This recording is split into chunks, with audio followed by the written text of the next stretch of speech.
What's going on, guys? Hope you're having a great day. Got kind of an exciting video today. Exciting for me. Hopefully you guys enjoy watching. So what today is the first day of practice down here on the Kissimmee chain. I'm actually on Lake Toho right now. I'm in the I'm in Shingle Creek, idling out. Just went back here, checked it out a little bit. Didn't really find anything that interested me too much, but I just had to look in there. It's like, you see a long creek that you can go into, it's like, you gotta go check it out and see what's in there, right? This is only my second time I've ever fished Toho. I was here, I believe it was in 2019 for the FLW Tour event, and I had a good day one, not so great day two, so I'm looking to get a little bit of redemption down here in this week. Today, like I said, is day one of practice for the Stage 1 Bass Pro Tour event, so I'm really excited. This is the first Bass Pro Tour event that I'll have competed in, and I'm going to be fishing the whole circuit this year. I'm really excited. I'm excited for you guys to be able to follow along, but I'm not going to be running this camera all day. I'm just going to pick it up and give you guys updates throughout the day, hopefully with me holding a couple big fish. And I just wanted to kind of break down the day for you guys so far. So what I have seen so far, I started in an area this morning. Let me wait one sec. I got a boat in front of me. I'll resume here in a second. All right, guys, so we just passed the boat back there. Anyway, what I was getting at was, started out this morning, I looked a little offshore, did a little bit of scanning, looked for some shell bars and some brush and stuff like that. Found a good amount of brush, and I threw a jerkbait with my active target over top of that brush to see if I could maybe move some fish. And I moved a couple fish, but they didn't really commit to the bait, and I'm not really 100% sure if they were bass. So anyway, I kind of probably did that for about 45 minutes, and then I was kind of idling around this point of an island, and I noticed some lily pads, and so I thought, oh, I'm gonna go try those lily pads this morning. You know, isolated lily pads are a great place for spawning fish to be. They like to spawn around the roots of those lily pads, and so I figured, oh, I'll go try that. Maybe there's some fish up there. The water temperature is like 71, 72 degrees. Perfect spawning temperature for them down here in Florida. So I decided to go fish those pads. So I picked up a little prop bait, and it's like a devil's horse, but different brand. Fired it over there, and second cast I caught one like 1.75 pounds. So I was like, okay, that was pretty quick. So then I decided I'm gonna start running some more lily pads, and so I ran into another little area with some lily pads. Same kind of deal, a lot less isolated pads. It was more just an area of pads, but I was fishing the outside edge where the like points and stuff. I fired my little prop bait out there again, and I caught a 4-pounder. So that was a good fish, real nice fish. And I was like, okay, well, this is definitely something. I ran the pattern a little bit more, had one more solid bite on the prop bait, same kind of area where I caught the 4-pounder. Seemed about the same caliber of fish, but it missed the bait. So took note of that, marked a waypoint on my Lowrance HDS 16 at the console, and moved on. Went to another area with some lily pads. Sun was up at this point, so I decided to throw my burner worm, Gambler burner worm in there. And I caught another one, about 1.5 pounds.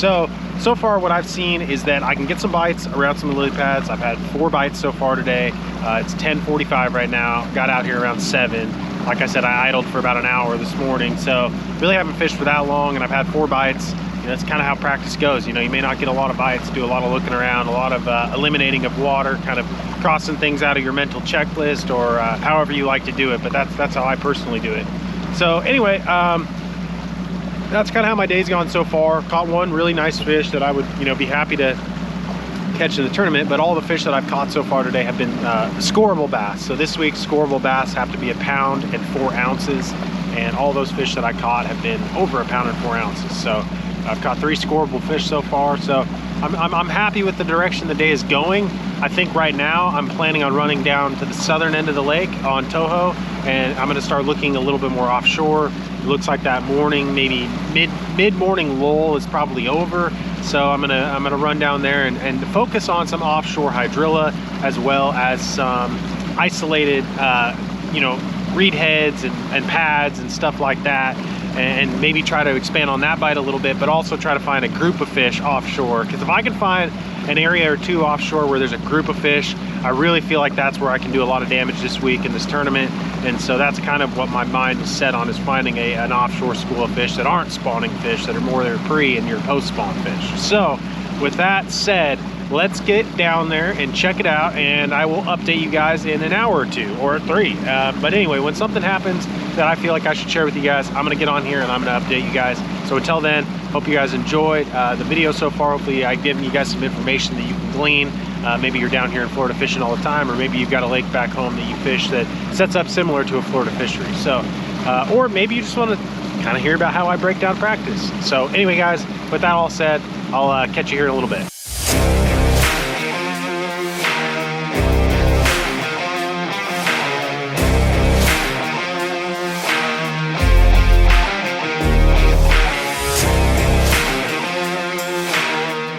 All right, guys, so I'm gonna give you a little midday update. I ran down to the south end of Lake Toho and I didn't really find anything offshore. I spent a little time idling around. It's really windy out there and I didn't find hydrilla where I had seen it in the past. And to be honest with you, I just didn't feel as comfortable out there with the wind finding those fish. So I ended up going up shallow and running some more of my lily pad stuff. I ended up running more just like scattered like reed heads and arrowheads and all kinds of mixed emergent vegetation. And I caught one little one, about a pound, on a burner worm. Had another couple small bites on that, and then had a few follow a swim jig that I could see. But I ended up just moving over to this other area down here and found some more lily pads, as you can see behind me here. And I just had about a 2-pounder to the boat and come off right there in those pads on the 6-inch Ace in JB Blue, just flipping that around. So far it seems like the lily pads have been my most consistent thing. I've thrown a chatterbait around the outside edge of some of this Kissimmee grass without any luck, and the wind's really picking up. It's blowing pretty hard. It's supposed to rip tomorrow, so hopefully I can take advantage of today and find something here in the last, latter half of the day. I'm debating locking down to Cypress and going down there and poking around a little bit, but we'll see. I'm gonna poke around this area a little bit more. As you can see behind me, I've got a bunch of pad fields that are just kind of scattered back behind the boat, and I'm gonna pitch this worm around there, maybe throw the chatterbait around the edge and see if I can just pick up a few more bites. This time of the day, these fish are gonna be hunkered down more. Earlier in the morning, they were up on that prop bait. If it was cloudy and calm, I could see them eating it still, but it's windy and we've got intermittent sun. It's just not the right conditions for that prop bait. So I'm gonna keep pitching this worm around. Just got a 1/4 ounce weight on there. I've got it pegged on this bait just because I want it to get down through the pads if I pitch over them, or if I pitch onto a pad and my weight lands on it and the bait, or the bait lands on it and the weight sinks and it won't take the bait down if you don't have it pegged. But anyway, I've got it pegged right now and just flipping that around these lilies, and hopefully can find some better quality bites. I really would like to find an area where I can get like 2 or 3 or 4 bites in like a small radius. And that way I know there's like a wave of fish or a population of fish moved up in that particular area. So anyway, guys, that's the midday report.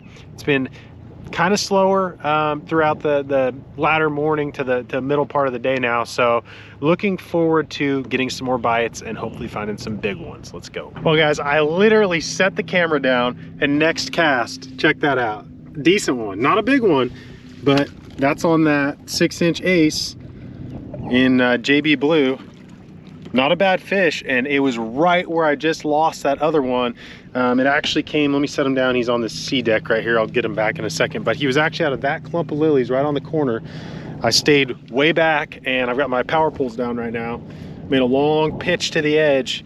The key to this kind of fishing is you got to be stealthy. It's like you want to cover water because it's a vast fishery with a lot of different areas to fish, but at the same time you got to be efficient and stay stealthy. Stay back, make long casts. It doesn't feel right when you're not getting bites, but when you start getting some bites, it starts feeling right. So I'm gonna get this guy unhooked really quick, throw him on the scale just to kind of get an idea of what he is, and I'm feeling good about the lily pads. I mean, I've had I think 6 bites now around some pads, so definitely something to that.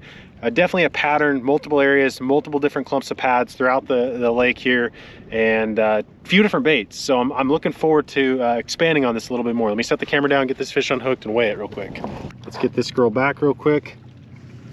Thanks for biting. Don't tell your friends in the lily pads. Thank you, girl. There she goes. So, guys, that fish came out of this clump of pads right there on the corner. Just a stereotypical spot for them to set up and spawn.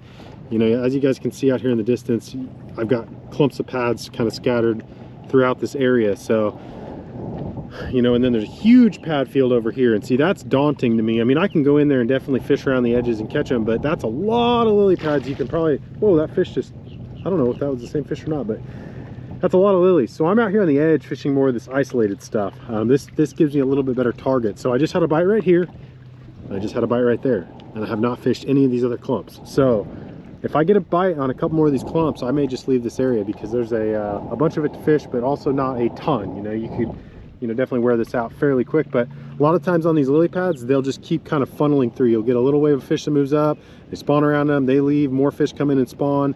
They do that because all the root systems to these pads are really, really big and hard, and it's, you know, in an area where there's not a lot of hard bottom, they like to spawn on those roots. So more and more fish will just keep using that area.